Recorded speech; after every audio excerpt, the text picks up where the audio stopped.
It's draft season. We are less than 2 weeks away from the kickoff of the 2024 Fantasy Major League Rugby season. And with us opening Fantasy MLR to all who want to try it, fantasy draft season has begun. On this week's episode of the Fantasy Ruckers Show, we do our annual Fantasy Ruckers mock draft, talk a little bit about drafting philosophies, and of course, go over all the latest news and notes from around the league with an important Fantasy MLR League update. The Fantasy Ruckers Show starts right now. Where rugby and the world of fantasy sports collide. Welcome to the Fantasy Ruckers Show, bringing fantasy rugby to the masses, talking all things rugby from the MLR to leagues around the world. We're on top of it. Headphones on, pads off. This is the Fantasy Ruckers Show. Now, here are your hosts, Ryan Yee, Matt Yee, and Devin Vanderpool.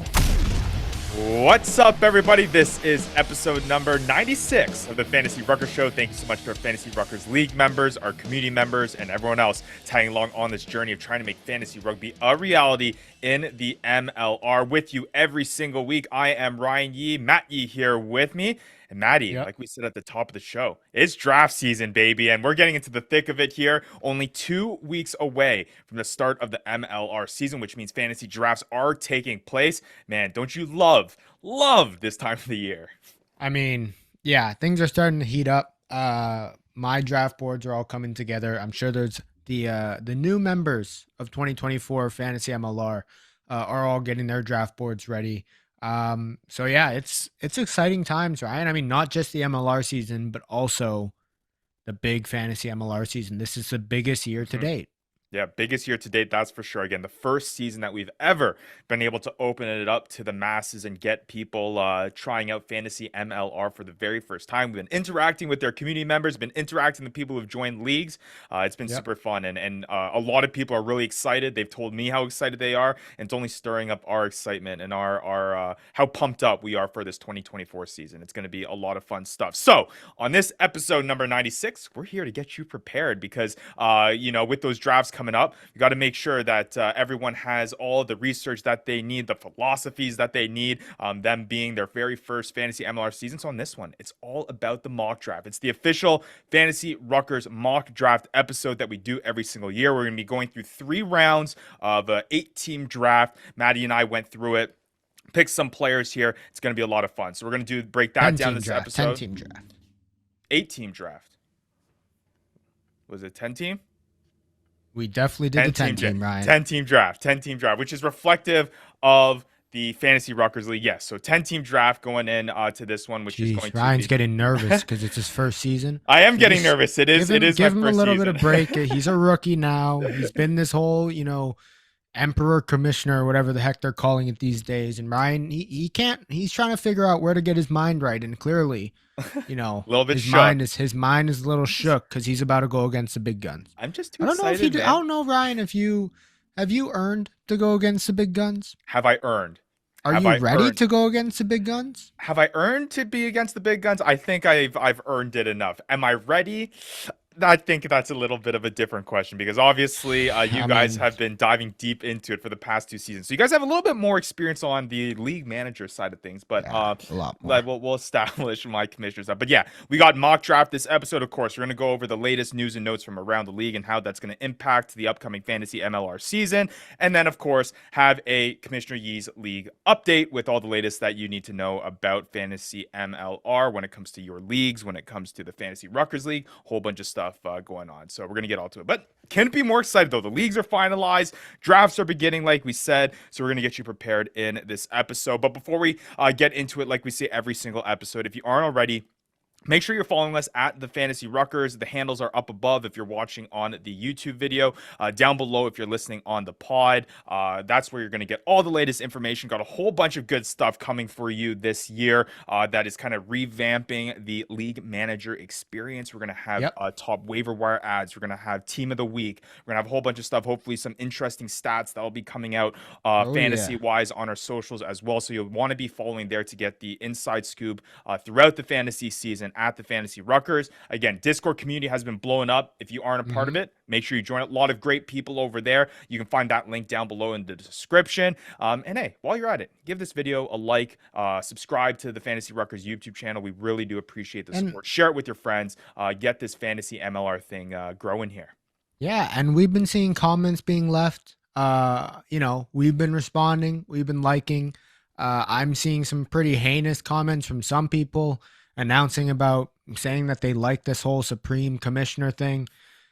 Look, we got to get that out of the comment section, first of all right? No more of that in the comment section, but... I don't know. I think it's catching on, Maddie. I think it's catching on. What can I say? I'm enjoying, whether it's people that are already from the Discord community, whether it's new people, we love to see it. We love the comments. We love responding to them. And hey, we just love talking MLR and MLR fantasy rugby. All right. Well, let's get right into it here. Here is the Commissioner Yee's league update. Are you gonna start calling these Supreme Commissioner League updates or what? How are we gonna? Hear ye, hear ye, hear ye, hear ye. How are we gonna differentiate? Here is Supreme Commissioner Yee with the league update. Supreme Commissioner now making it official. I think some of the league members have denoted it themselves. Obviously, I'm not. This is a democracy here. I have not bestowed this title on anyone. They just received. I didn't see a vote. I didn't see any vote on this title. It was a closed door commissioners meeting. Oh, I see. What'd you do? Hold a gun to their head? No, never. I would never do that. This is all canon. This is all out of goodwill. But yes, lots to talk about here with the Commissioner Yee's League update in this one. Again, like we mentioned, fantasy drafts are starting. Couldn't be more excited. The leagues are filled out. We've got this season going into it 4 public leagues that we've created, each of them with 8 teams apiece. Have been getting a lot of traction, a lot of communication there. The Discord channels for those leagues are blowing up. A lot of people are talking. People are excited. We can't wait. I think our very first draft, Matthew, is happening actually today, Monday evening here. So we're going to get to start to see some of these things taking place. So this mock draft episode is coming out at right the perfect time for people to do that. Yeah, I mean, they might have to make some changes to their draft board depending on what they hear here. Absolutely. But so all that's going on. I would like to say before teams and leagues start getting into those drafts, make sure you're familiarizing yourself with the rules and the scoring. We have a channel in our Discord that's titled League Rules. There's a document, a Google Doc on there. It's posted on there as well. Just make sure you know what the scoring, the rules, how they're taking place. It's going to be really big in terms of knowing what players to pick. And when you're down to that, clock, you're on the clock and you're making that decision. Some of these, the knowledge of knowing some of the scoring rules and some things like that are going to help you kind of make those decisions. So again, the more you know, the better you're going to do in your drafts, the better you're going to do in the season. Hopefully take home a fantasy MLR championship this year. Yeah. And let me tell you firsthand, the pressure starts rising, right? You realize that you don't have a position and it's round 7 and you realize that, hey, who is left? The pressure starts rising.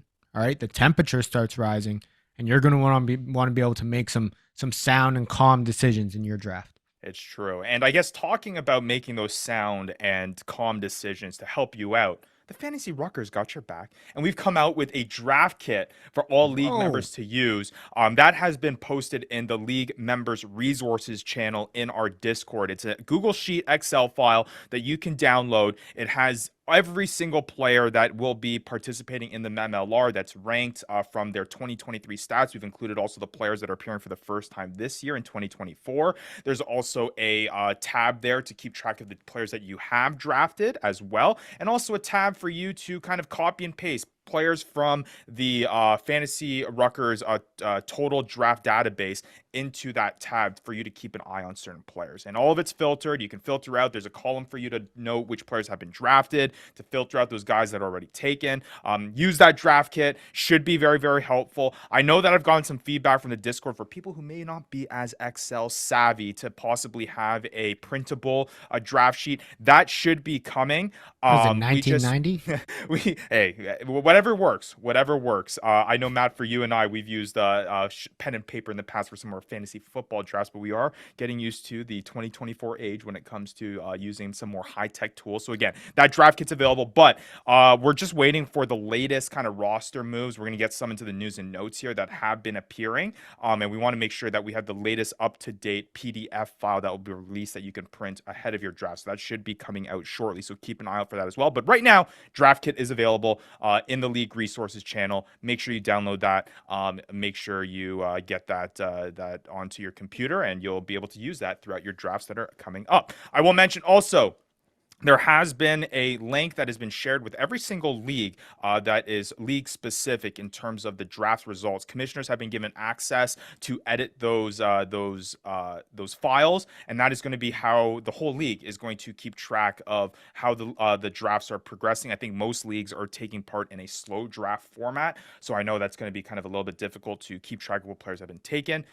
Commissioners will be doing those updates. That's how you'll follow along, so make sure you keep an eye out. Those links have been posted to your respective league Discord channels, also has been emailed to your email that you use to sign up in the Google form. So if you haven't already looked at it, make sure you have access to that. And if you don't, reach out to your commissioners and they will work it out to make sure that you do have access to that sheet. Lastly, any questions that you may have, make sure you're using the Ask TFR Show channel. A lot of Discord members have been using that already. We're always kind of moderating that. We're always keeping an eye on it. If it's not myself, it might be Alistair Kirschpool, our website guru, that's asking technical questions or answering technical questions, I should say. Our community moderator, Stephen Lowen, answering questions to his capacity there as well. Really great resource if you have any questions going into it. Commissioners also have a pretty good idea on how the leagues are operating right now, so don't be afraid to ask in your league Discord channel as well if you have any questions.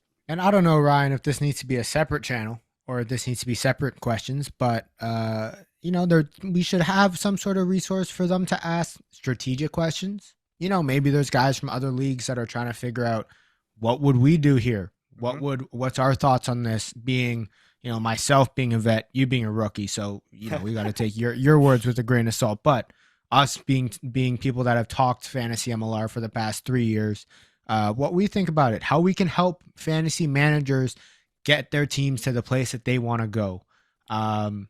We should have something for that too, Rye.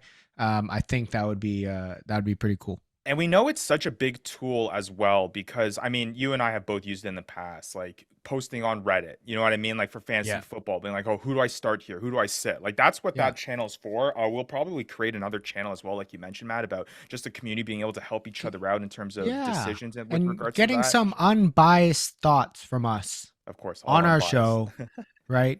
Unbiased, as long as you're not in the league. If you're in the league, if you're in the OG league, then hey, my thoughts might be biased. I can't promise you anything. But if you're in one of the other prestige leagues, that's part of this Fantasy Ruckers Fantasy MLR, then you'll get some unbiased opinions to help you out. To maybe it'll be like we're talking through it one-on-one. All right. Well, talking about that OG league, we got a big announcement. We had done this every single year since the conception of this league.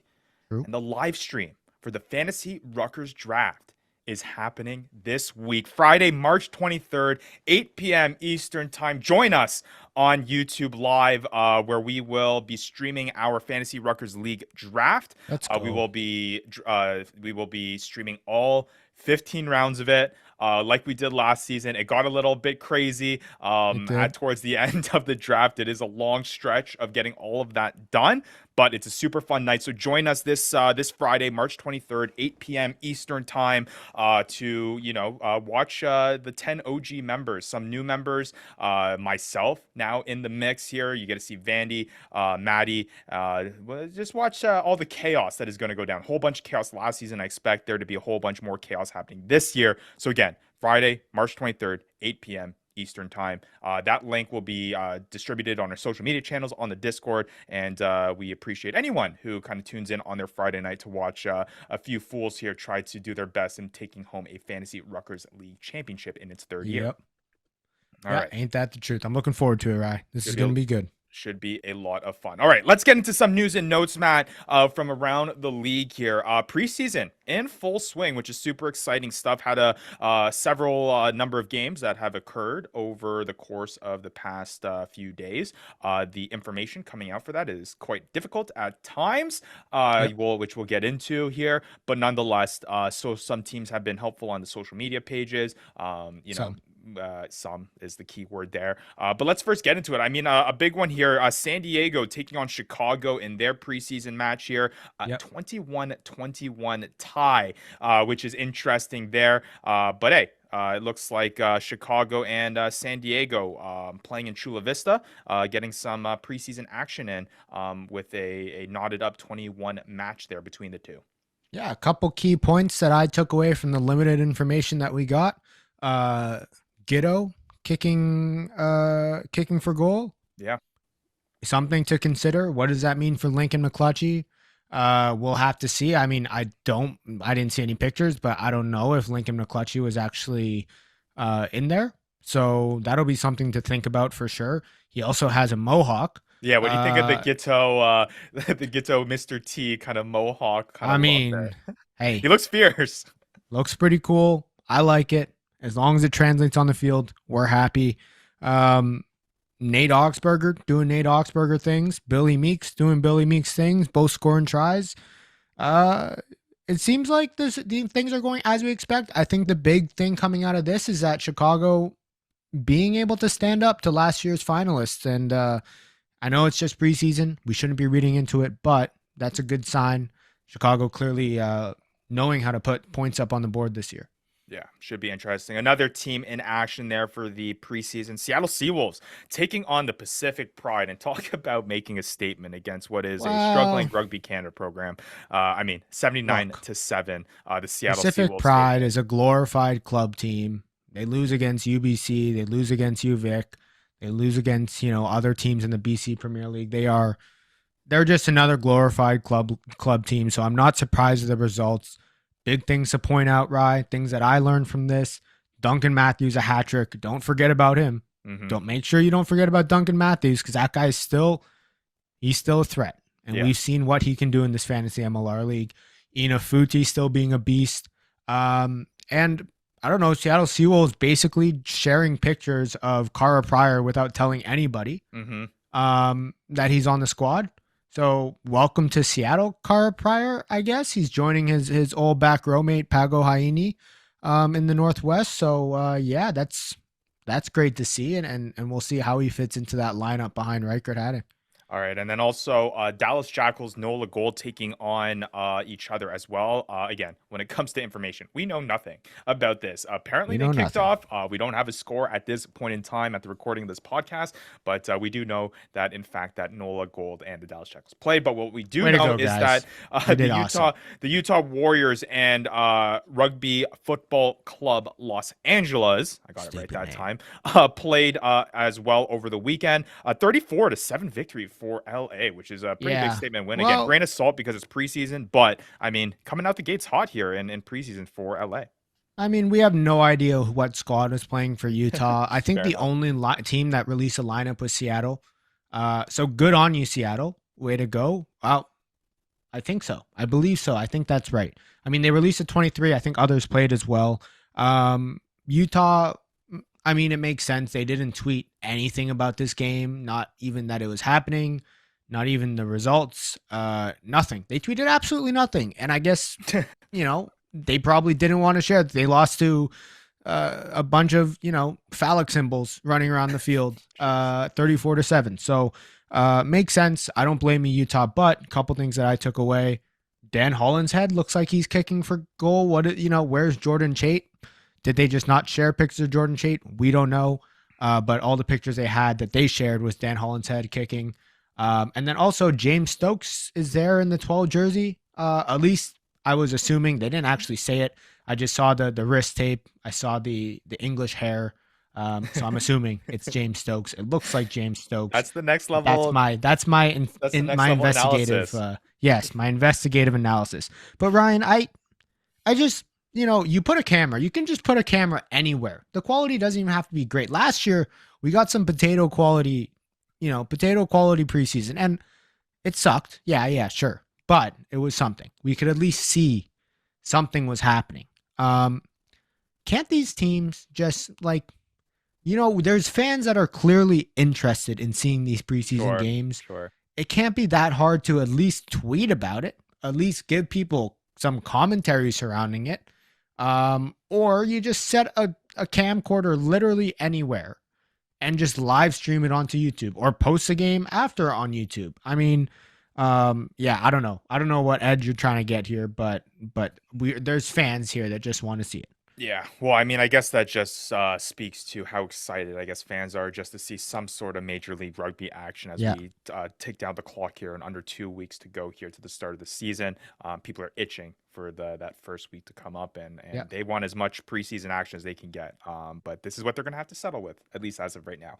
But we'll see. So. Upcoming, though, there are some more preseason matches coming up. February 23rd, the New England Free Jacks take on the Dallas Jackals, which should be an interesting one. And then February 24th, the SaberCats take on the NOLA Gold. So a couple more matches to keep an eye out for. There's probably going to be other ones that happen under the radar, too, that we don't know out. I know the Seattle Seawolves also are taking on which side is it, Matt, for Canada that they're taking on? Oh, the academy side, development side. side. They're all the same difference. It's going to be same players who played for Pacific Pride that's going to end up playing for the academy. So they're going to pump them. Seattle will have that as well. All right, well, let's move on to kind of some news from a team perspective here. We'll start with the Seattle Seawolves. Matt, you mentioned Carr Pryor being available in there as well, so that's going to be something to know. Carr Pryor was a mega fantasy performer for fantasy, 95.9 fantasy points last season with the New York Ironworkers. Started in a majority of his matches, 10 out of the 13 he played in during the fantasy season. Added a few tries in there as well, so he'll be a nice person in the mix, which is interesting because it comes at a time where there is a little bit of, I guess, volatility that's happening with the Seattle Seawolves back row kind of situation. Devin Short, again, we mentioned last episode, absent from the Seawolves. It sounds like Nakai Penny, according to Brian Ray, is taking some time away from the Seattle Seawolves. So there was some note, hey, maybe this is Charles Elton. We mentioned him in our kind of sleeper picks when it came to the back row players as a guy to look out for. Now Kyle Pryor in the mix. How does that kind of change things? Either way, I think having a back row of Reichert Hadding, Charles Elton, and potentially now Carr Pryor is going to be big time there. Yeah, kind of interesting. I think, and three guys, Pago Haini, Reichert Hadding, Carr Pryor, all at least like kind of natural eights. So we'll see how that mixes up. I think Reichert Hadding's a clear starter there. It's just a matter of who fits into that last back row spot. And who's able to adjust to that flanker position the best. Absolutely. Another interesting note that came from Seattle Seawolves camp, they just recently announced that Mason Peterson, front rower, will not be participating in the 2024 season. Big hit, I think, for the Seattle Seawolves. He's been, it's all due to injury. So we're going to see kind of how he kind of comes back from this. But again, he was a big time, not maybe so much from a fantasy perspective, Matt, only 25.1 fantasy points, but a big part of that Seattle Seawolves pack that has been so dominant over the years. So we wish the best of recovery for Mason Peterson. And then they also were involved in a trade with the Houston SaberCats, salary cap considerations for Daquan Perry, who is now going over to the Seattle Seawolves. Yeah, so. We're just All right. And then now shifting on over to some other teams here. We got NOLA Gold. A couple interesting tidbits. Domingo Saavedra. I think I said that right? I mean, hey, we're Close just going to go with it, right? Center, who was recently signed for the NOLA Gold, his visa has not been approved yet. Again, NOLA has obviously a pretty busy center room there with JP Duplessis, Jordan Jackson Hope, Ross Depperschmidt, and then you add Domingo Saavedra to the mix as well. It looks like he's probably not going to be ready until the season starts. So something to look out for if you were trying to see maybe take a flyer or a handcuff there with Domingo Saavedra, if you were a guy that drafted JP Duplessis or Jordan Jackson Hope. Saavedra is probably going to be off your draft board now since he probably won't appear until partway through the season. Again, also Nola Gold involved in a trade.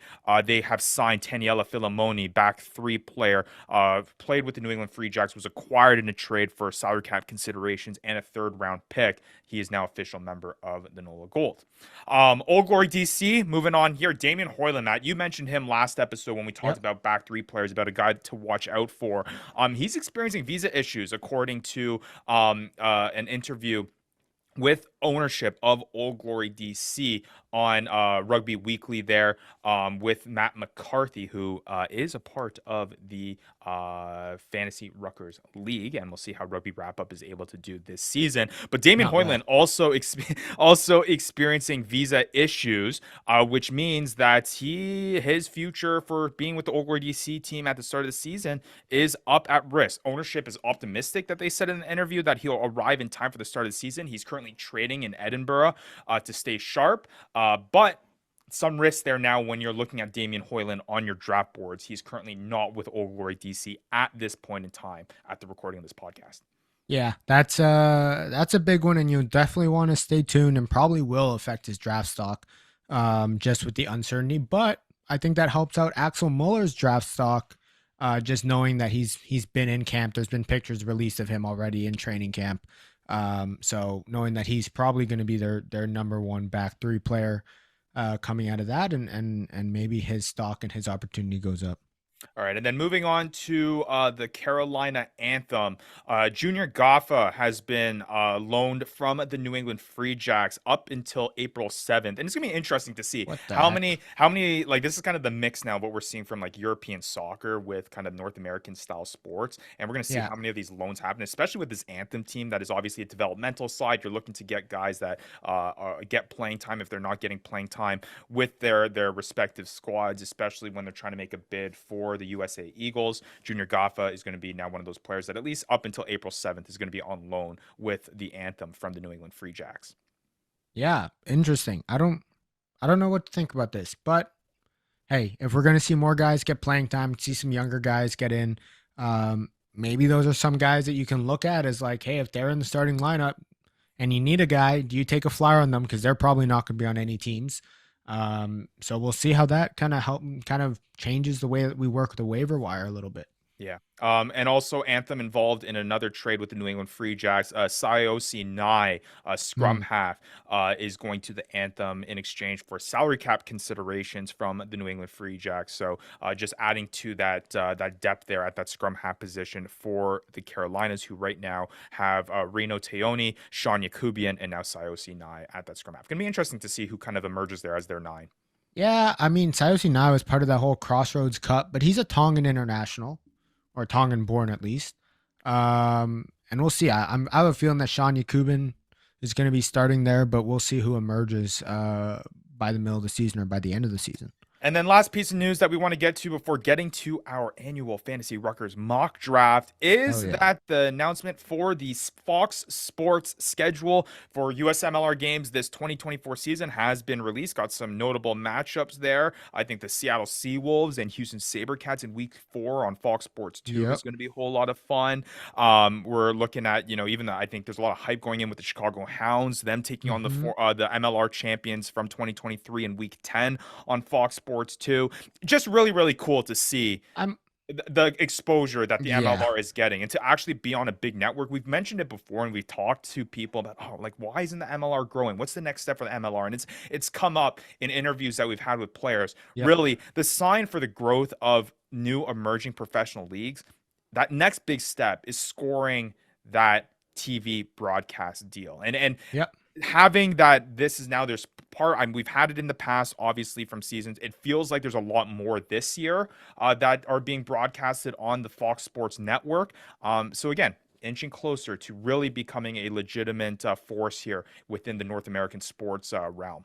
And I did recognize that there are some FS1s broadcasts on there. I believe last year, basically all of them until the playoffs were on FS2. Yeah. If I'm remembering correctly. I think I remember the commissioner coming out and saying, like the big boy Fox or whatever the heck they called it. Couple things to note in this schedule. Crazy that there's no San Diego New England Free Jack game that's broadcasted. Might have just been scheduling issues. And crazy that there's no Seattle San Diego game, I don't believe. Um, so those are some of the big guns that you would expect to be playing against each other. And I mean, those are kind of like marquee matches, it seems kind of odd that you wouldn't have those as some of the big Sunday night lights or Saturday night lights type games. Yeah, my guess is scheduling issues is Yeah. probably a little bit tricky to do that. But yeah, And Fox Sports 1 games, though, there yeah, are 5 of them happening this season. We got great. Miami, San Diego in week 5. We got Old Glory, DC, and Utah in week 9, which will be a pretty good match. We got San Diego and LA in week 13. That'll be good. San Diego Anthem in week 15. Chicago, San Diego in week I 16. hope And I then hope New they England come Free up with Jacks a and Utah in week 16 as I well. hope they come up with some cool cup or something like that for the Battle of California or something like that. It would be cool. That'll be fun. But Ryan, the other thing with these Fox broadcasts is that they're using the special balls. Yes. So in these Fox, I don't believe it's going to be on the Rugby Network. I mean, I think they'll still use the same balls, right? They'll still handle those balls the same. But they're going to be actually giving the live stats that are coming from the balls that are being handled within the game on Fox, on the Fox broadcast. So you'll be able to see, I think they said things like time in air for kicks, how long a pass was, how long a kick was. Super cool things just to help more people who love stats get more involved, understand the game a little bit more, and get a little bit more, I don't know, what's it called? Ingrained or immersed. There's the word, immersed Nice. into the game and Big boy into the word. broadcast. So I'm looking forward to it. I'm looking forward to seeing these new balls being handled. Yep, especially when RFCLA is involved in the match, which Yep. they have a bunch Yeah. of Fox Sports games there. So Oh, should maybe be they'll have interesting. two of them. Who knows? All right, let's get into the mock drafts here, Maddie. Before I throw it up on the screen here, and we start breaking down these rounds, we'll just kind of go over the rules that you and I kind of abided by here for this mock draft. Yes. We did a 10-team mock draft. We did 3 Yes. rounds. The reason Yep. why we did 10-team is that reflects our Fantasy Ruckers League, and it's what we've had done notoriously. I know that all of our 4 leagues are 8-team leagues, but you'll just have to go in terms of depth wise. You'll go down the list with that. Yeah, and It's still reflective in terms of where players are going and kind of the philosophies behind it. yeah, I mean, and when it comes to the first 3 rounds, it's really just you're going to pick the best available guy. Like, unless you have another strategy that you want to try and implement, and that's fine. But like at the end of the day, for the first 3 rounds, until you get to the later end of the 3rd round, you're going to pick the best available guy. So whether that's 8 teams or whether that's 10 teams, you're going to pick the guy that you like, and maybe you'll deviate from that, and we'll get into that, Ryan, a little bit. But whether it's 8 or 10, at the end of the day, you're still going to go through kind of, hey, this is the 8th ranked, this is the 10th ranked, whether they're taking the 1st round in our draft or the 2nd round in your draft. It's still kind of the same concept. And I guess that leads to a good point here before we kind of start breaking down this mock draft is kind of the philosophies behind it, because there is a caveat there. You say best available, but it's always indicative. It's always contextual because it always depends on the guys you have, the guys that you don't need, the guys you like, the guys you don't like. True. Really, there's a lot of other decisions and factors that go into it. If drafts were as easy where you just kind of go down the list and able to get every single guy that you like, it wouldn't be as fun or as heartbreaking as it usually is. But best available, Ryan, is very subjective. It's very subjective. Very best true. available, not on the board, but best available for your situation. Mm-hmm.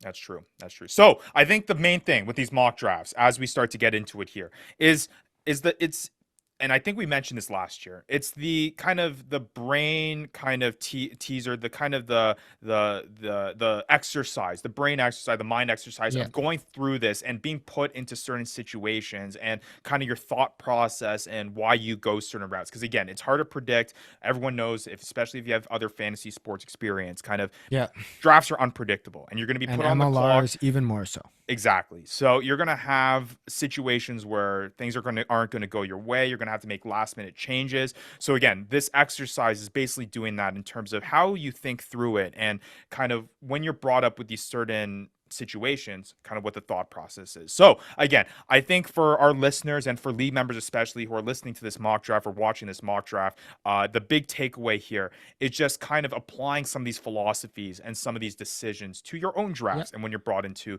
those decisions. Not exactly with certain players going where and saying like, hey, if we mock draft a certain guy at the third pick, that guy is going to be or that guy should be taken at that third pick. It's more so if this happens, or if this is a decision, why you made that decision, if a similar kind of thing happens in your own draft. Exactly. And, there's some different approaches to fantasy MLR. And I think we saw examples of that last year. It's like, do you go for the big guns, the big point scorers right off the bat? Or do you go for the guys in positions that you're going to have a really hard time getting if you don't get them in the first round?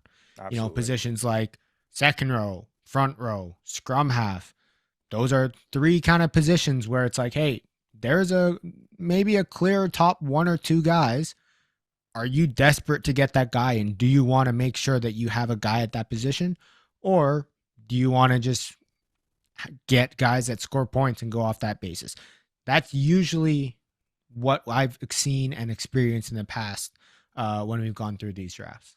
All right, so let's get right into it. No time to waste here. We'll start off with the very first pick of the 2024 fantasy mock draft, and that will be JP Duplessis coming off the board first. And just so that viewers and listeners know, what we basically did is Matt and I, we did this mock draft. I took ownership of all of the odd-numbered picks, Maddie, all the even-numbered picks. So I went with JP Duplessis at the very first pick. I guess I'll explain kind of what my thought process is. JP Duplessis, I mean, incredible player. Fourth overall in all of fantasy, the best center, 204.2 fantasy points. And we talked about it last episode when we broke down the centers. I mean, this was a guy that was consistent all year long and had those abilities to get those big explosive games in there. I mean, when you look at some games that he had, I mean, 27.1 in round 10, went 3 straight matches with 20-point plus matches, had 5 all year where he was up there. Did he have some games where kind of disappointed? Sure. But a lot of the times JP Duplessis was coming through for you. Maddie, he was a big part of your fantasy MLR championship last year. I think JP Duplessis, there's a lot of guys you can go with this first overall pick, but I think JP Duplessis is definitely one we're going to see a lot of here going first overall. Well, Ryan, let me ask, why would you go JP Duplessis over a guy like Joe Mano? So then that's great because that goes into the philosophies here. Joe Mano, again, our number 1 overall fantasy pick in all of fantasy MLR last season. Joe Mano had what did Joe Mano have? Let's bring that up here. 200 and something. 250. 46.7 fantasy points. Again, the overall top fantasy player here. The reason why, and this goes into my philosophy, and I guess I'm spoiling this for our Fantasy Ruckers League draft, this is Brian's top tidbit here, is center is a huge position.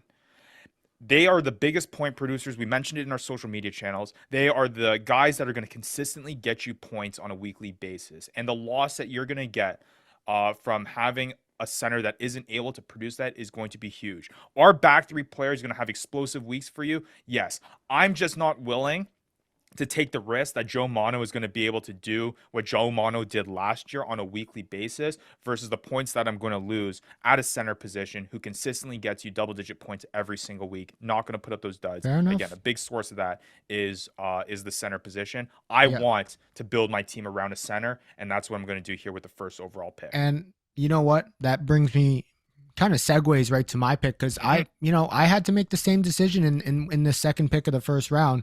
And I know that based on my top 5s last week, you probably would have think Dan Creel's the easy option here, but I actually going to go Billy Meeks in this pick. Nice. Good pick. I like it. And Billy Meeks, the only reason why is that I look at that Chicago Hounds offense, and yes, I think they're going to be a better team this year.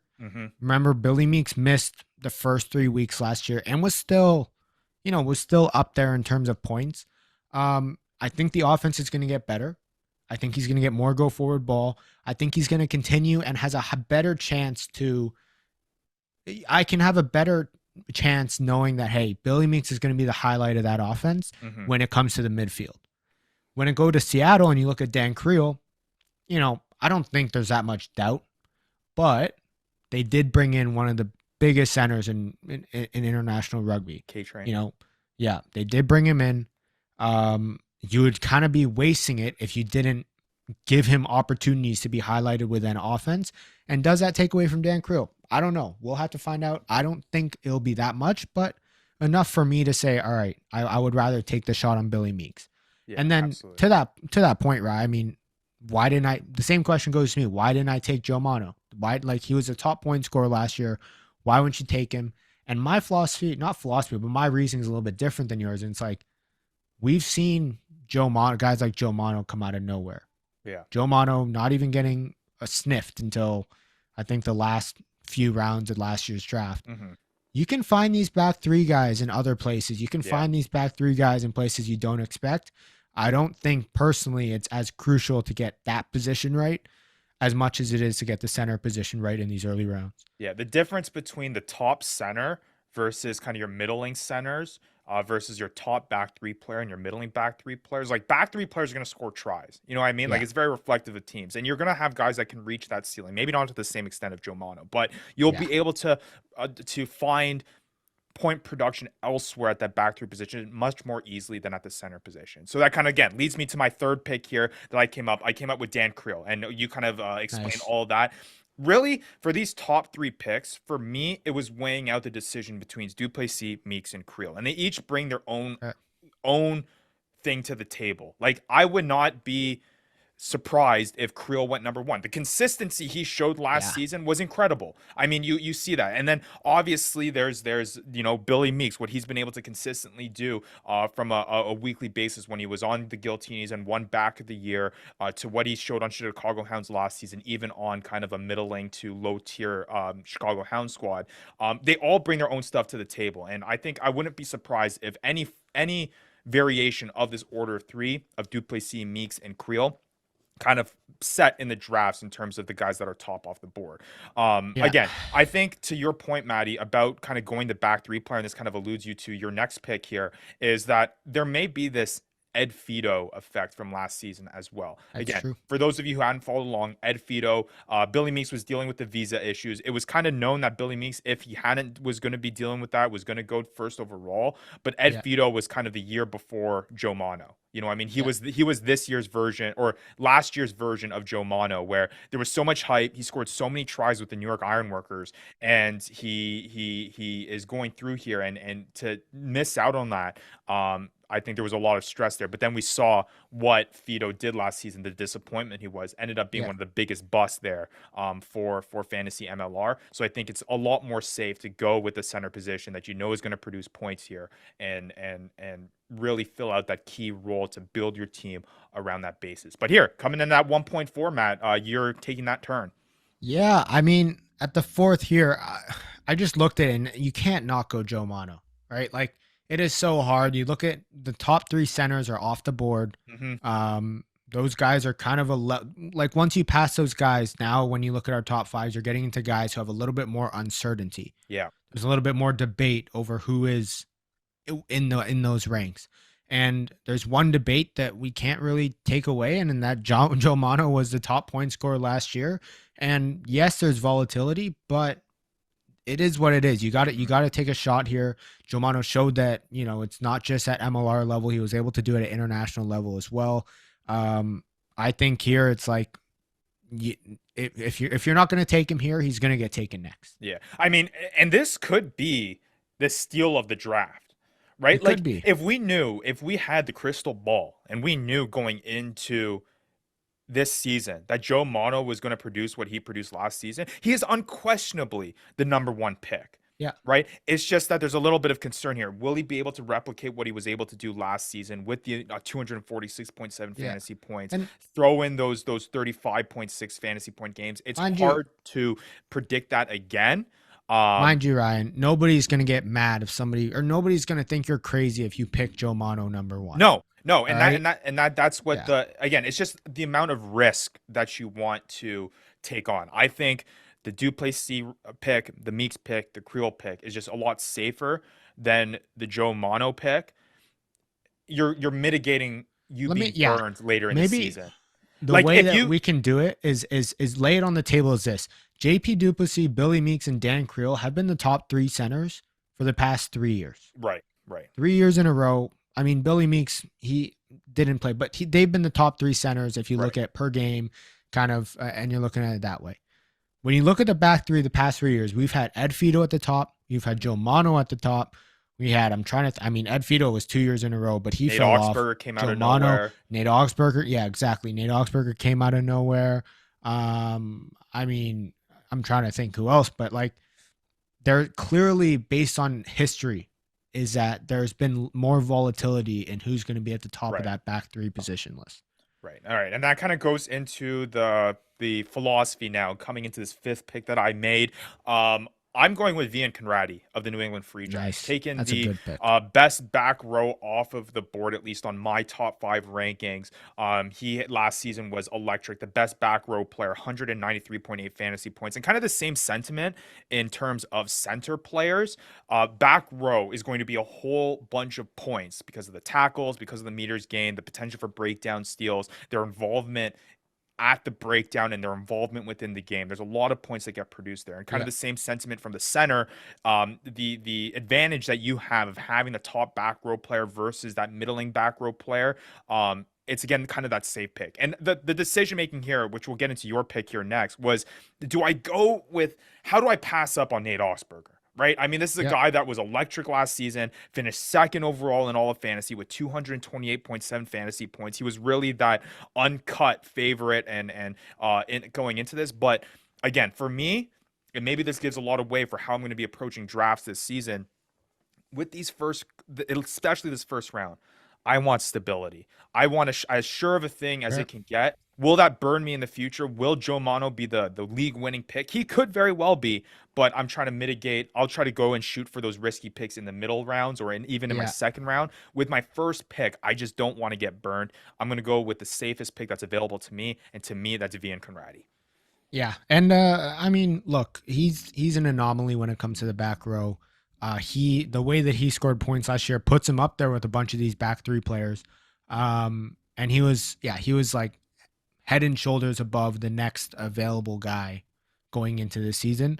So I like that pick. I really do. And going into my pick next, I mean, once Vian Conradi was off the board, I know that there's still Riker Hatting left. That's still on the board here, but it's pretty hard to turn down Nate Oxberger this pick. I think, yeah, it's a tough one to turn down Nate Oxberger here. I just think that he is such an electric player, and he doesn't even need much to generate points. Yeah. And honestly, Ryan, the way that he played last year was he had the consistency of a center. I mean, the way that he played, he had the consistency of a center. So that's kind of it was a no-brainer for me here. And that's what kind of mitigates that risk for his move over to Chicago, right? Because obviously he was part of an electric San Diego offense, but he was able to create things on his own. So even if, and we expect Chicago to take kind of a step up, and Nate Oxberger will be a big part of that, I'm not as worried with the risk of him changing teams because of how Oxberger plays. And you alluded to him. I mean, with the 1.7 pick, I'm going Rickard Hatting. I mean, again, kind of that safer pick, staying with my philosophy, sticking with the key positions between either center or back row. Again, all the centers are off the board that are kind of those top tier number 1 guys. I'm able to get the guy that I think is going to be at the very least going to get you the 2nd best back row player there this season, and has the potential to be by far, we've seen him do it before, the number 1 back row player. He could finish well ahead of Vian Conradi. We know the explosiveness that Rickard Hatting plays. I'm going with him with my 1.7, again, sticking with that kind of stable philosophy. With your next pick, Matt, this is where kind of the tide of the turn of the tide kind of happens here, where we're kind of straying away from the positions that we've seen so far in this mock draft. Yeah, and here is now starting to go away from, like you said, the normal big point scoring positions, but now being like, hey, I want the best fly half. I want the best goal kicker. I want a kicker that I can rely on for every week except their bye weeks to get me double-digit points just from their kicking. And that's Joel Hodgson. He was Mr. Reliable last year. He was by far the number 1 fly half. And And, you just kind of expect that coming into this year. And I think that this is kind of a nice safety pick as a first round pick, especially knowing that some of those more reliable center and back three guys and back row guys are already off the board. Yeah, 187.7 fantasy points last season. I mean, 21 conversion kicks, 15 penalty kicks for Utah during the fantasy season. I mean, that's just production that you can't replace. And to be locked at a position there where is so important for kicking points, and that is such a big advantage to have a guy like Joel Hodgson is huge at that spot. Coming at 1.9 for me, this was kind of the hard pick because I think, and we're going to get into that 10th pick of yours, and this is where I was kind of debating. But again, especially after the preseason match and seeing him having those two hat-trick try matches, it was hard to pass up on this guy. This was the first time I'm straying away from my philosophy of staying with the stable. I mean, at this point, you just got to go big or go home. And that's Liana Futi here with the Seattle Seawolves. I mean, this is a guy that has the explosiveness. He's on a really good team. Again, he had 2 matches last season where he had 3 tries, which is something that just players don't do. Finished off as the 3rd best fantasy player overall. It's tough to pass this up. You obviously want the stability of a center or back row player here, but I mean, Futi dropping all the way to the end of the first round. I mean, how can you pass that up? And you're hoping on the turn here, because it's a snake format draft, that you're able to still pick up a guy here on the back end or the top end of the second round.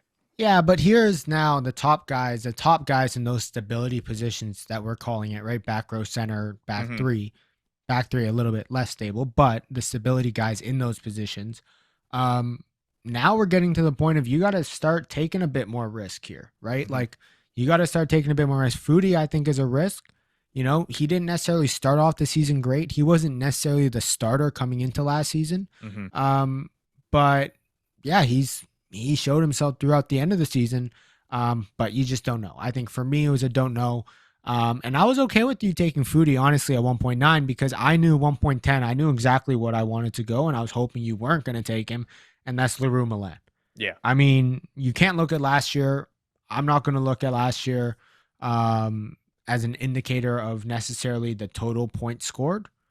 But I think when you look at his game-by-game performance, that's where you really see this guy was electric. And if you watch the game, you saw the impact that he had on that New England Free Jacks offense. And he's a focal point of that offense, and it's really hard to not take him here in the first round. If you get him here, this is a steal. It's a steal. The only risk, and I think the only reason why he has the potential to fall to the back end of the first round is, again, the injury risk. Is he going to start? Nobody knows. Nobody knows. Obviously, that gruesome injury that he faced in the World Cup was a tough one. He's the latest news. We mentioned it last episode. He's back at training. He's officially back on the field. I mean, last season he was picked with the 5th overall pick in our draft, and even him missing the first handful of matches that he did because of the injury issue that he was facing last year. He still ended up performing. It was very, very valuable, despite missing those front row games. Again, if we knew Leroux Milan was starting week 1, I would imagine that he gets picked in the top 5. Again, no question about that. It's just that injury risk. It's just that note of whether or not he's going to start the season. Yeah, that's the pick that I was really debating with. Do I pass up on Leroux Milan for Futi? That was the tough one here. Again, it was the injury stuff that kind of got to me, and the boom ability that Futi has. But Leroux Milan, you could have gone either way with that. And again, I wouldn't be surprised if we get more details getting towards the season where Leroux Milan is starting to start the season. You can expect him to be off your boards quite high. Yeah. And I mean, here in this mock draft, the big things is going to be what happens in these upcoming preseason matches. Is he playing in them? If he is, then hey, we're all going. We're going guns a-blazing, and no Leroux Milan is field ready and match day fit, I guess. With the turnaround here at the a back-to-back at the end and starting the second round here, shoring up my New England Free Jack guns and getting their other weapon, Paula Balakena. To me, I think the starting off with a center back row combo, that is the ideal way to start off your draft and to kind of start building your team around, because that will tell you exactly how much risk you can take in the later rounds. Yeah, no, absolutely. I mean, I I think the sentiment here and the kind of exercise here is what teams are you willing to kind of invest so high in and pick That's multiple true. guys in the back line here? New England Free Jacks is one of those few teams that I would do that. I am not worried about having both Larumalan and Paula Bellicana Yeah. on And my it's back row. not it's Like not I'm like not they contradict. Like centers are not try dependent. right. Centers are not try they do not contradict. Paula Balakana, yes, very try dependent and honestly doesn't even need that many meters gained with the way that he plays. Mhm. He often finds himself in the right position just to score tries. And if Leroux Malen does all the work to get towards the try zone and Paula Balakana finishes it, that's the best case scenario that you can have as a fantasy manager. Yeah, I guess my point being is that like I'm more comfortable taking that pick with the New England Free Jacks than investing in the same players in the back line of the Dallas Jackals, let's say, Very or the true. Anthem. I mean, So nobody's there's investing in the back line in Dallas all right, Jack. coming at the second round, second pick. Jason Potros is my pick, and kind of to the same Nice. sentiment of Joel Hodgson here. Kind of trying to capitalize on the top tier of fly halves. You're pairing it up with Futi here. You have that kind of risky pick that you went in your first round. I want stability definitely in the second pick. I know Jason Potros is going to be on a solid team that scores a lot of points, that's going to do a lot of the kicking duties. Potros is going to guarantee me points every single week, and it's going to be a nice pairing here with Futi Yeah. going into the third round. And I mean, Hard I to, kind of our second round. I think same sentiment here with your third pick here in the second yeah, round. hard to argue with that Potros pick, but here's taking a risk, right? Ed Fido. Yes, he has some, he definitely has shown that he can score, but he's in a new environment this year for the first time. What's going to happen? I personally think that he's going to skyrocket and he's going to go back to the Ed Fido of old. And that's why I think it's perfect. Pair him up with Joel Hodgson, Ryan. Like you said, it's kind of like the opposite of what you did in that 1.9 Mhm. and 2.9 slot or 2.2 slot of pairing instead of doing the back three first, then the fly half. I did the Joel Hodgson and then pairing with the back three of Ed Fido. And yeah, no, I think getting Ed Fido here is a nice spot to get him. I wouldn't necessarily take a risk any higher. And then I guess that kind of epitomizes just for you to win a fantasy championship. Again, I'm stressing out stability with this first round, but at some point you're gonna have to take these home run swings, Yeah. right? That's how you're gonna win a championship. You're gonna have to find guys that are just gonna you think are gonna explode this season. Pair those guys up with guys that you know are gonna be consistent, and that's Yeah. what's gonna take you to that upper echelon to really win every single week. You have guys that you can count on to score you points, but you also have these high flyer guys like Lion Afuti, like Ed Fido, that are going to have those odd 30-point games that are just gonna blow away weeks and Yeah. gonna get you that championship. And I mean, talk about risk, Ryan. I mean, your next pick, I'm looking at this and I'm like, hey, first Well, first guy off the board? yeah, That's new?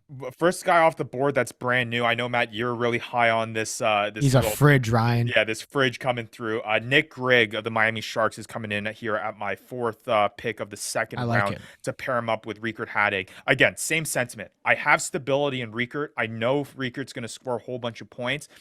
Adding to that fact, you like that pairing of starting with the back row and a center, two positions that are going to be points. Yep. Nick Grigg fills that role. I'm starting with a really, really high ceiling center that has a really high floor, and having a center here with Nick Grigg that has the potential to go off this season. We don't know. We haven't seen him play in the MLR. His resume shows that he should translate to that. He's on a brand new fridge. team. There's a lot of risk involved, but yeah, he's a fridge. He's going to score points. At least I think so. And Nick Grigg with Riekert Hadding, I'm excited to start off with this. This guy's a two bowling players. ball. I'm so excited to watch this guy play. Yeah, it should be fun. All right, going into your next pick, Maddie. This one's an interesting one. First position again. You went with the first fly half off the board in your eighth pick of the first round. You're going with a new position here in the fifth pick of the second round.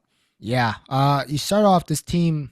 This team would start off with Nate Oxberger getting the first round. You feel very comfortable with that. You feel very good with that pick to get you points. Now you're thinking it's time to get the top guy in the scrum half position so that nobody else can take him, because he's going to get taken soon. And it's just a matter of who's going to pull the trigger. And I think this is a good time to drop it on JP Smith.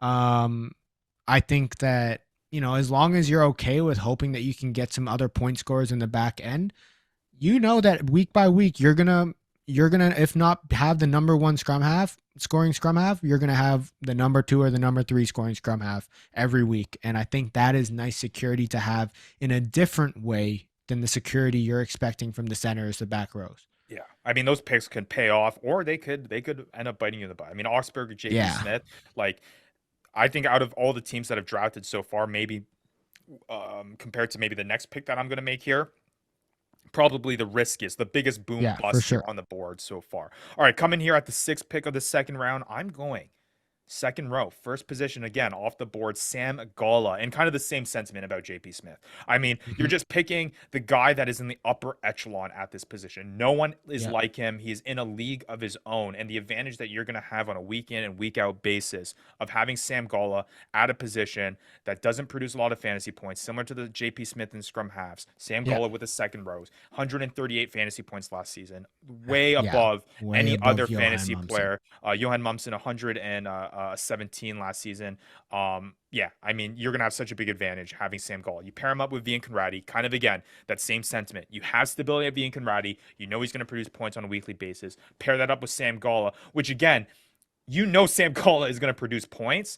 It's just that you're now mitigating some of that risk because he's not going to obviously produce as many points. It's that positional advantage you're going to have there at that second row that is just going to give you Exactly. the advantage each week. Another new guy, our second new guy off the list here, Another Matt, for your pick here towards the tail end of the second round. another new guy. And the way that I looked at this was I looked at the center position because I want to do back three and center, right? So in the first round, got Joe Mano. Love to do a back three, a center. Would love to do maybe a back row. But taking a look at those, I thought, I don't know if I need to take. I don't know if there's a guy that I would want to take now or that I'm willing to reach now. So I thought, I think it's a good time to take a little flyer on Felipe Echeverri. I think he's going to have an unreal season here. I think he's going to do great for the Miami Sharks. And I think he's going to be an explosive offensive player that's going to translate to fantasy MLR perfectly. And I thought, why not? So I think this is a nice little spot here to get Felipe Echeverri. And again, we can't stress enough how important it is for you to lock in that consistent kicker in those getting Yeah. those kicking points. And if Felipe Echeverri is going to be doing those duties, that's going to be Yeah. huge. But that's the risk here, right? Like It is. you I get mean, a new Mono, guy at 10. Do you know exactly whether he's going to be doing the kicking duties? You it's look true. at the lineup and you think, yeah, that makes sense, um again, there's some sort of unknown with going with these new guys. But it has to be done. You have to take the risk at some point. Yeah, absolutely. Again, it's kind of that same philosophy where you're weighing out who's available to me. Are you willing to take that risk? Do you go that tier below to pick a little bit more of a sure thing, or do you kind of go for that home run swing Yeah. to get a solid guy? Talk about home run swings. My next pick here, I told you I was really high on him in my Oof. back three kind of breakdown last episode. Thomas Awake here. I'm going to pair him up with Dan Creel. Again, the sentiment here. I have stability in Dan Creel. I know Creel is Yeah. going to do good. I want to find a guy that's going to be that home run swing for me. And I think Awake has the ability to do that. On a San Diego Legion offense that is losing Nate Augsburger, has to get that production somewhere. 186.6 fantasy points last season. Has that 20 plus point ability. I mean, he finished off the fantasy year 20.5, 24.2, 21.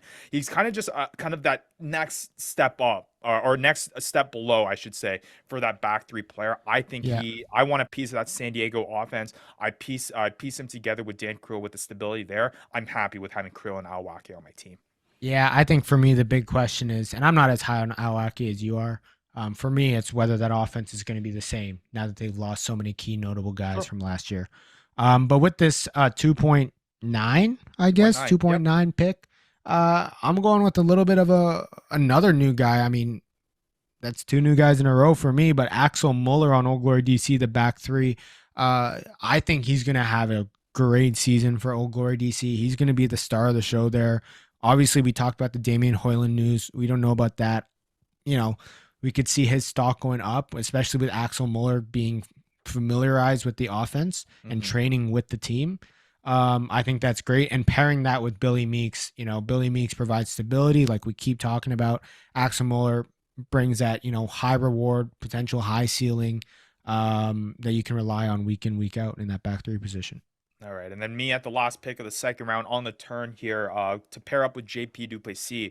I'm going with kind of one of the guys that we're pretty high on here heading into this season, has the ability Yeah. to kind of have that high ceiling. Christian Poitevin of the San Diego Legion. I mean, what he was able to do once he returned from injury, Poitevin was lights out. I mean, and he was a fantasy a winner towards the tail end of the season. 20.6 in round 16, 16.9 in round 17. Again, same sentiment. I feel like we're sounding like kind of a broken record here, but we have JP Duplessis with that stability. Christian Poitevin, kind of that home run Yeah, swing if he ends up I being there. But I think Poitevin's also a pretty safe no, play. I I mean, if he's it not is. I injured, think yeah, I think this is a super interesting pairing because both JP Duplessis and Poitevin not try dependent. Both of the way that they score points is not try dependent at all. And those are the ones that even if the team does poorly that week, right. you're not as worried. You're not as worried. And to be fair, like the number of times San Diego Legion are probably going to do poorly this year is going to be not as much, not as much as teams like the Anthem or Dallas. So, no, I like that a lot. And talk about guys that aren't really tribe dependent. I'm loving this pick on the turnaround. Caleb McEnany Yeah, for the wow. Utah Warriors. I mean, a guy that plays the fullback position for Utah. Only 5 tries all season long. He didn't score a try in the last 5 rounds, but in those last 5 rounds, he was still able to get 4 out of 5 matches in double-digit scoring because of the Yeah. meters gained. I mean, 116 meters gained in round 13, 147 in round 16. Caleb McEnany is as stable as it gets, not being on those try-reliant guys, and I guess that's the theme for this first team here. Duplessis, Poitevin, McEnany. I'm pretty pumped up about that trio. Yeah, that would be a nice little pickup if you're able to end up with that trio there. And it has that perfect and going into my pick of like back 3, center, back row, you're locked in for the rest. You got your point scorers. You can worry about now filling out some of those other skill positions. Same thing that I'm going to be doing at 3.2, picking up Jamison, Fanana, Banana, Schultz. Yeah, it's hard. I mean, I think right now is where guys like him, guys like Gideon Van Vick, that's where these guys I think are gonna go. I think there may be some guys that might reach and pick these guys earlier, but the way that we talked about Jamison, Vanna, Schultz, was just he was just a guy that we didn't talk about because we expected good performances from him week in, week out, and that's what he gave. He gave solid performances, not amazing, not spectacular, but solid performances week in, week out, and you could always rely on him. And having that center back 3 back row, I think that is just a perfect way to start your first 3 rounds of the draft. Yeah, absolutely. And then coming in at the 3rd pick of the 3rd round, this one was a tough one for me because I've gone Creel in the 1st round. I gone Awake for that home run sting in the 2nd round. I'm really hoping and wanting to pick a back row here, right? And Gideon Van Vyk is available, but the worry of me missing out. I mean, I've seen Joel Hodgson go. I've seen Jason Petros go. I've seen Philippe Echeverry go. The kickers, the high-tier kickers are running away from me. I'm not picking again until the 8th pick of the 4th round. I think a fly half is going in that time. So I got to go Rodney Iona here. And I just don't want to miss out on those kicking points. Again, down season for Rodney Iona last year. He started off hot. Again, one of the very few fly halves that just had some of the explosive ability in terms of what he was able to score in some times. I mean, I believe he put up one of our highest fly half performances with 32.6 in round 4. But then Nola kind of fell off. Rodney Iona's play wasn't as solid, so he kind of didn't finish. He finished with 140.3 fantasy points. Not that great. But I think both of us were expecting Nola to take a step up. Rodney Iona is the clear-cut guy that's going to be taking those kicking responsibilities. I'm not passing up on getting a little bit of a share of that. And now I'm comfortable for the later rounds to kind of go with some of these flyer picks, knowing that I have a kicker set in place. Are you concerned, Ryan, at all on finishing the... I'm going to say 2 things. One, good point on it's very important to think about when your next pick is. Right. Thinking about who's going to be there by the time your next pick rolls around. Right? Like got back to back, that's a plus. But also after that back to back, you got to wait, a whole 2 rounds essentially until you get a pick again. Right. But also, Ryan, are you feeling a little uncomfortable at all going into the first 3 rounds or finishing the first 3 rounds and not having a forward? That is a tough one. It is tough, but I just can't. I think I have Creel, right? And that's basically the sentiment on the whole thing. If I had gone Joe Mono in the 3rd pick of the 1st round and had to go some elsewhere and got a kind of a middle tier center in the 2nd round, I'm looking definitely trying to get that forward here. But because I have Creel, my back 3, and I guess the question here really ultimately lies on, is the loss of not having an upper tier forward in your, first 3 picks versus missing out on an upper tier kicker what do you value True. more? And we've seen how valuable kickers are. We've seen how valuable back rowers is. Just really where your Yeah, it's comfortability lies. I'm more uncomfortable without a top tier kicker than I am without a top tier back row player. I can yeah, hope it's I can find something like that in the later round. There's some sleeper picks that maybe come up in the later rounds that I can kind of hope to yeah, pick up. Kicking is kind of one of those secure things that if you don't have one, you don't have one. You're yeah, not that's finding not one of those in the middle of the season. yeah, it's not a good time not having a kicker that you can rely on.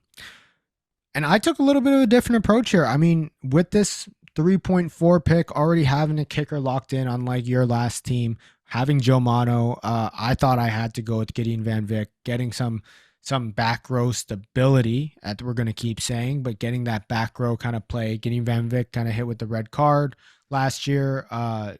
That was the main reason why he didn't have the points. But when he was playing, he was a stud, and he was a guy that was, I mean, just an absolute monster on the field, and always had that try scoring ability. So yeah, Gideon Van Vick here, I'd like that, fly half, back three, and a back row sitting there.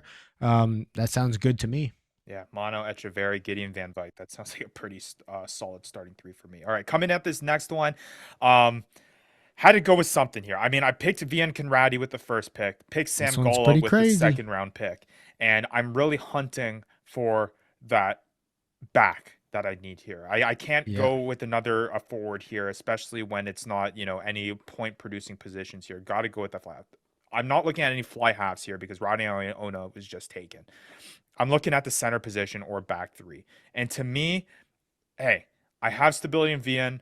I'm shooting for the moon, and Sam Golan have that advantage. Let's find a guy that could explode this season. Could be one of those steals. I'm going K Train in this one. Yeah. And he has the potential. Again, I think we've talked about it last episode where we're just worried. The question is not how good K Train is the question is how much is K Train going to play. And if he plays a lot and he comes into this season and is able to do what K Train, does for the Seattle Seawolves, I'm laughing here getting him at the third round, fifth pick. Yeah. And I get to pair him up with two sure things in the most sure thing in the second row and the most sure thing in the back row.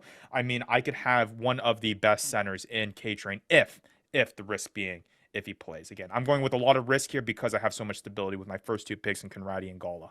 Yeah, Kurdrani, I mean, for me, it's just so much unknown. I think, like, personally, I think if you need a back, there's safer guys with Andrew Coe.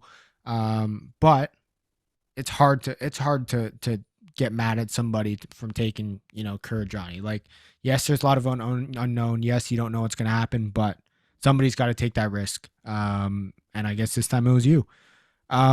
Speaking, I guess, of similar risk in terms of new guys at this 3.6 spot, I ended up taking Martin Segren, a new guy, a new back rower.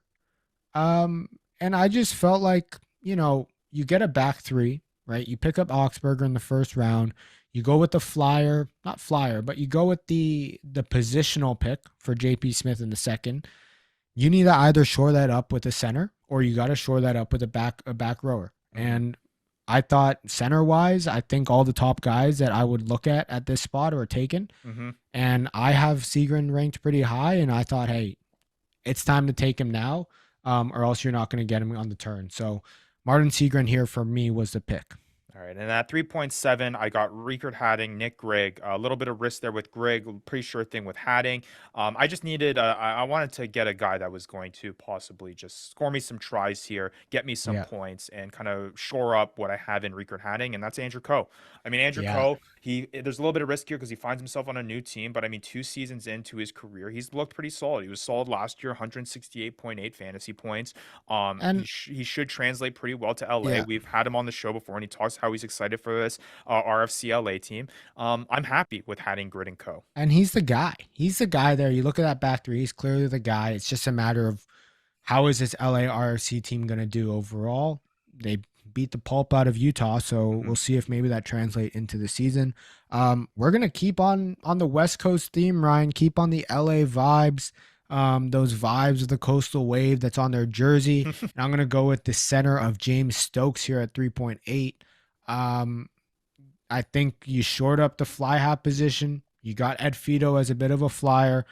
Clearly, you're taking risks 2 weeks in a row or 2 rounds in a row by going with a new guy in James Stokes. But I think seeing him on the field in the preseason pictures, knowing that, hey, he's there, he's training with them. He's obviously got the caliber and the pedigree to be able to come in and make an impact. And I think it's great to kind of start taking these flyers in the center position and start going with these new guys. And this is where you're going to start seeing that, right? Like in these Yeah. middle rounds from like 3 to like 6, like Mhm. that's the time to kind of take some of these flyer picks. Like that's where you're going to find some guys that are going to explode this season. And So yeah, I yeah, love and that it's you not, and I mean, look, it's not a flyer because you don't know. It's only a flyer because you haven't seen them play in the MLR, and Right. we've seen so many cases of guys come in and maybe either not play as much as we thought they would, or just not, I don't want to say care enough, but just not be the same players that they were playing in when they're playing in the Premiership. So Right. they come in with a big resume. It's only a flyer simply because the unknown, and frankly, the unknown is what happens with a lot of these guys. Absolutely. All right, coming in at the second last pick of the third round, I got Lion Afuti or Jason Potros.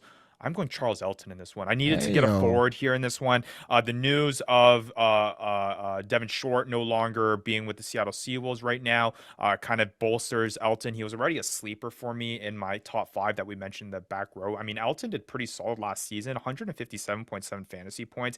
He was Yep. pretty consistent, finished off the season with 15.3 and 15.5. This may change over the course of the next week or so with the addition of now Cara Pryor and seeing Mhm. him with the Seawolves. But I mean, third pick, I think you're finding a steal here in Charles Elton here for back row position where you don't have a forward yet, and I'm happy with having Elton lead the way now, knowing that I have points from Potros, having the explosive ability from Futi. Elton is going to produce for you consistently. It's just there's a little bit more risk here, knowing that, but being part of the Seattle Seawolves back row, you're happy to be part of that pack.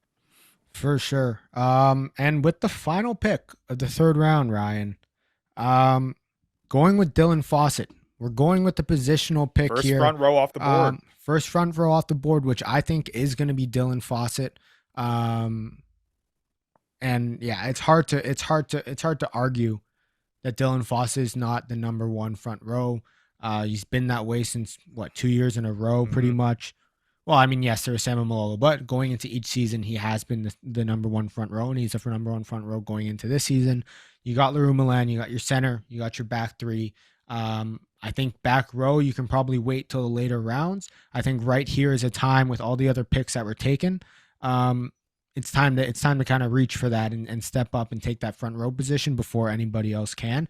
And kind of thinking to the 4th round, you got the turnaround. Right. So, Exactly. you got Fawcett, and then you can turn around and kind of take a flyer on a back row position or another position that you want to take a shot on. I think that's kind of a good spot to get Dylan Fawcett in. Absolutely. All right. Well, there's the 3-round annual Fantasy Ruckers mock And- draft. Pretty yeah. cool stuff. I mean, And- the notable changes for me, Maddie, before I kind of get Yeah. into your analysis of what it looks compared to last year's draft. I mean, we can see that the value of scrum half and front row has gone down. I mean, Yes. Tusitala was drafted in the first round last year. Our first 9 doesn't go in JP Smith until the second round.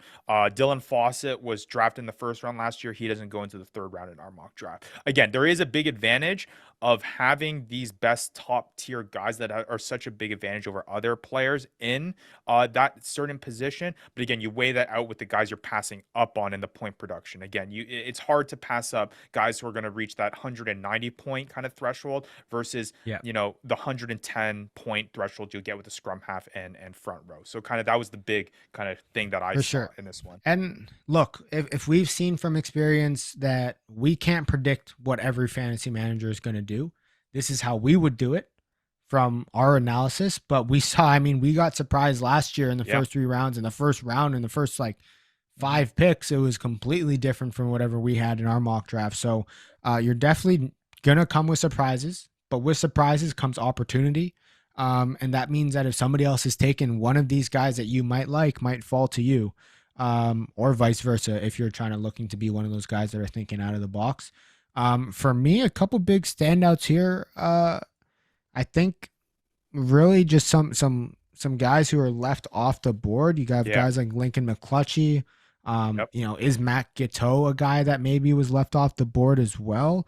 And you wonder whether he would get picked in the first 3 rounds here. Also, potentially, if people are valuing front rows and Nick Sushan as well. So it's interesting. I think there's a lot of different ways that you can go about this. But I would be really happy with some of these teams if that was how my draft went. Yeah, and I mean, I guess to that sentiment, I mean, I think that just goes to show you that you can take home run swings if you want to early on. There are going to be guys available. I mean, just to mention some names that are still available, in addition to ones that you said, like Davey Coates is still there, Mikey Teo is still there, Mika Kruse, Jordan Jackson Hope, Will Leonard. Like, there's a lot of still names that are still available here. So it just goes to show you that there's a lot of like fantasy producers that are still available after the 3 rounds. But to get to that point, Maddie, just as we wrap up the show, out of all the 10 teams here, of the first 3 players, which team would you choose to base your would you be most happy with to base your team around moving forward? I mean, man, that team that picked first is looking pretty tasty. Yeah. I do really like that squad. I also really like the 4th pick team as well. Yeah, those are probably the 2 teams that I like the most. They just have a really good balance of players. Yeah, the 4th team being Joe Mono, Philippe Echeverri, Gideon Van Vyk. I'm going to have to go with that first team. I would be super stoked having Duplessis, Poitevin, and McEnany. I think that would just be a lot of fun to work around here and give you a lot of flexibility later on in the draft. 100%. But nonetheless, you can find the full mock draft results on our social media pages at the Fantasy Ruckers. Make sure you go check that out. Really fun exercise. Again, keep an eye out on all socials. Keep an eye out on our Discord community about all the latest happening around the fantasy the landscape within Major League Rugby. We're coming down to it. It's draft time, baby, and we're super excited. Yeah. Drafts are coming through. Again, March 23rd, Friday, March 23rd, coming up this week, live stream, the Fantasy Ruckers League draft. Big names, Rugby Wrap Up, myself, Maddie, Vandy, Rugby Morning, Eagles Overseas, Le Rouge Rugby Podcast, and all of our OG members as well. Just a lot of fun. Have a lot of fun night to tune in. Watch a bunch of guys making fools on themselves, picking crazy picks here in this week. Again, 8 p.m. Eastern time, March 23rd, this coming Friday. Going to be a lot of fun. Don't miss it. And good luck to all of yous who are doing their draft this week or the upcoming weeks.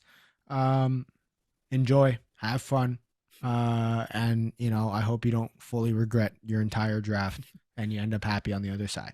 And typically, most of the time, that does happen. I mean, knowing fantasy sports, it's always that second guessing there. But nonetheless, it's fun. It's the best time of the year. Draft season. Cannot wait. MLR season kicking off in under 2 weeks. We're looking forward to it. It's coming real quick. Cannot wait. And hey, keep an eye out. FantasyRuckers.com will be out coming soon. So make sure you watch out. All right. For Matt Yee, for myself, Ryan Yee, thank you for tuning in for the Fantasy Ruckers shows. We'll be back next week with another episode. Love you, Vandy. You've been listening to the Fantasy Ruckers Show, bringing fantasy rugby to the masses, covering everything rugby from the MLR and beyond. We hope you enjoyed the show. Make sure to like, rate, and review, and be sure to tell all your friends. We'll be back soon, but in the meantime, connect with us on social media at the Fantasy Ruckers. Till next time, this is the Fantasy Ruckers Show, signing off.